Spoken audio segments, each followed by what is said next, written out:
shoot this video, but we had 3 weeks of almost not a drop of rain, and then for the past 4 days it's done nothing but rain. So this is the first pretty day I've had to get out and actually sling some grass, and this is why I was going to do the review of the Exmark Turf Tracer.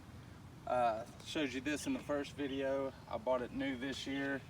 It just hit 50.6 hours, and as you can see, I've been slinging some grass and mud today.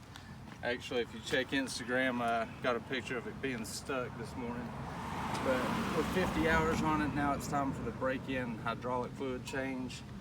But what I was going to go over with on this is first, I was going to do 3 cons and then 3 pros on the mower.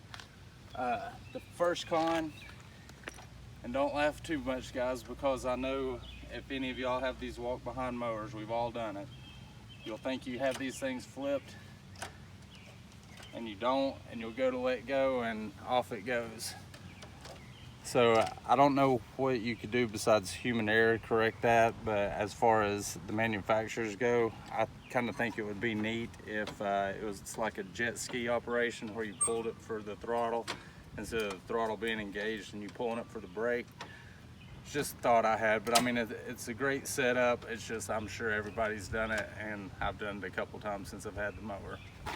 Anyway, the second con I have of this mower is, especially a yard like this where it does this quite a bit, it tends to pop up on you, and which will leave an uneven cut or high spots in the yard, and you'll have to come back over it to even those out. And the third con is if the grass is wet, like first dew, whenever you're mowing and the dew's still on the ground in the morning or after a rain, it does have a tendency to clump a little bit, and you gotta mow over it again, throw those clumps, or actually go back over with a blower and blow them off. It's not too bad, but just enough to be irritating, I guess. On the pros, the first pro, the only time I ever have to choke this to start it is whenever I've ran it out of gas. Of course, fill it up with gas, choke it, but other than that, even a cold start, it fires right up. The second pro, if it is dry or a yard like this, how it is now, even if it's really tall, it has a beautiful cut to it, and it lays stripes really well. And the third pro that I really love about this thing, as you're going to see here shortly, is it hugs the heel great. And that's why I actually bought this mower, because of its ability to hold terrain like this. Now, I've been told that Skag Turf Tiger or the new Cub Cadet, like Brian's Lawn Maintenance just demoed, will hold a heel like this. I think the Cub Cadet said it would hold a 25-degree heel, but my personal thing is it's all about safety. And since I'm just one guy doing this, if I get hurt, then I'm out of commission. I don't have anybody that can go mow my yards for me. And what I got to thinking about on that is, if I'm on a hill like this and it is slick, or I do hit a slick patch or something like that, or I go over a bump that I don't know is there, or get stuck in a hole that I don't know is there, would I rather be on a mower or walking behind one that I can just let go? Personally, if something happens on it, I would rather be able to just let the mower go and it catch up to it later after it stops, than to actually be riding on one whenever it starts rolling, sliding, or whatever on a hill like this. So that's personally why I went with a walk behind. Now, I did 3 cons and 3 pros on this mower, but in my honest opinion of it, if I was starting this all over again and just buying my first commercial mower, I would probably go with an Exmark. I would do the 52-inch cut as opposed to a 48-inch cut. I just got this one because you can go through gates and stuff better. And I already have a 52-inch cut mower, but like I said, if I was starting all over again, I would have this machine and a 52-inch cut and a push mower, a couple of trimmers and a blower, and you're good to go to start your business out. but I just think it's a great machine. You can mow flat yards, hilly yards, whatever. It just does everything if you just going to have one mower. So that's my opinion of it. I think it's a great machine. Exmark did a great job on it, and now let's see what it does in action.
this was a pretty steep slope, so much so that I couldn't have the mower pointing downhill or uphill because the parking brake wouldn't hold it. But hope you enjoyed the footage. Please leave your questions, comments below. I'd love to hear your feedback on it. And check us out on Instagram and Facebook, and hit that like button down below. Thanks a lot, guys. See you next time.